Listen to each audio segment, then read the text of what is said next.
इस वीडियो को देखने के बाद कुछ पत्रकार भिनभिनाने लगेंगे। भिनभिनाए भी क्यों नहीं, उन्हें डिफाइन करने वाली ऐसी परफेक्ट एनालॉजी शायद ही कभी सुनने को मिली हो। प्रधानमंत्री नरेंद्र मोदी ने हाल ही में लेक्स फ्रीडमैन नामक अमेरिकी पॉडकास्टर के साथ 3 घंटे का पॉडकास्ट किया। इसमें पॉडकास्ट ऐसी कई बातें हैं भारत और हमारे आम जीवन से संबंधित जो सभी को थोड़ा समय निकालकर अवश्य सुननी चाहिए। इस पॉडकास्ट में मुझे एक पत्रकार के रूप में ये मक्खी मधुमक्खी वाली बात सबसे सही और सटीक लगी।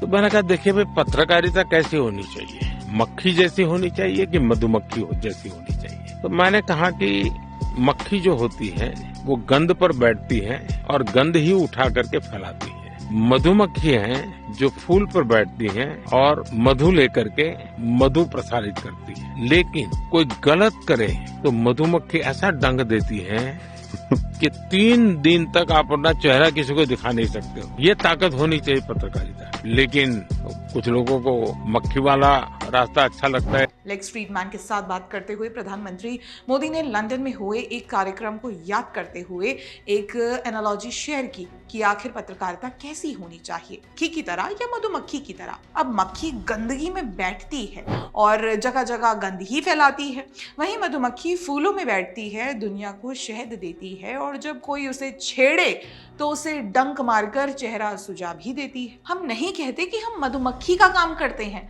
But I sure feels like it. देखा जाए तो ये एनालॉजी भारत में कुछ पत्रकारों पर बिल्कुल फिट बैठती है। वर्षों से ये सत्य को डिस्ट्रॉर्ट कर केवल गंद ही फैलाते आए हैं। अब 2002 का गोधरा कांड ही देख लीजिए, जहां 58 राम भक्तों को जिंदा जला दिया गया, लेकिन उनकी जलती चिता पर अपने प्रोपेगेंडा की रोटी सेकने वाले बहुत थे और आज भी इसी विषय पर गंदगी फैलाकर अपना करियर चला रहे हैं। अब द हिंदू के एडिटर सिद्धार्थ वरदराजन को ही ले लीजिए। सबसे पहले वरदराजन ने ये तय कर लिया कि मुस्लिमों पर अटैक प्री प्लान्ड था, फिर एसआईटी पर सवाल उठाते रहे, फिर नानावती कमीशन की रिपोर्ट को खारिज कर दिया, लालू यादव द्वारा गठित स्क्रिप्टेड एक्सीडेंटल फायर वाली रिपोर्ट को आगे बढ़ाते हुए अपनी गंद फैलाई। गुजरात दंगे केवल एक आइसोलेटेड इंसिडेंट नहीं है और वरदराजन ऐसे अकेले पत्रकार नहीं है जिन्होंने मक्खियों वाला काम किया हो। अब खुद को दलाल बताने वाले राजदीप सरदेसाई को ही ले लीजिए। 2007 में हुए सोहराबुद्दीन इनकाउंटर केस में आईपीएस अफसर राजीव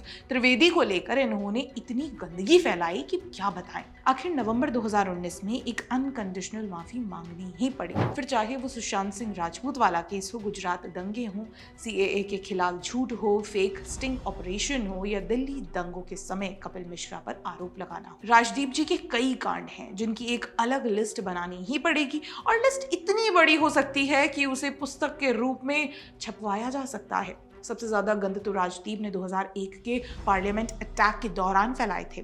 खुद को पत्रकार कहते हुए भी इन्हें शर्म आनी चाहिए। राजदीप के अनुसार वो एक ग्रेट डे था और वो काफी एक्साइटेड थे। अब शायद रुदाली गैंग का नाम चेंज कर मक्खी गैंग रखने का समय आ गया है। राणा आयूब, आरफा खानम शेरवानी, बरखा दत्त, अजीत अंजुम, राजदीप सरदेसाई, रवीश कुमार, सिद्धार्थ वरदराजन, शेखर गुप्ता या नए दौर की प्रज्ञा मिश्रा, इन सभी का नाम इस गैंग में शामिल है।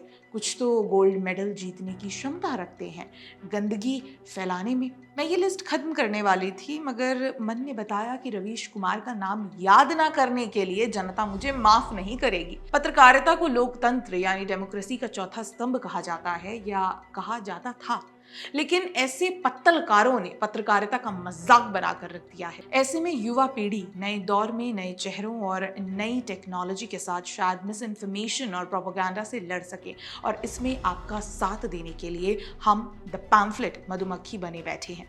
You know, float like a butterfly, sting like a bee.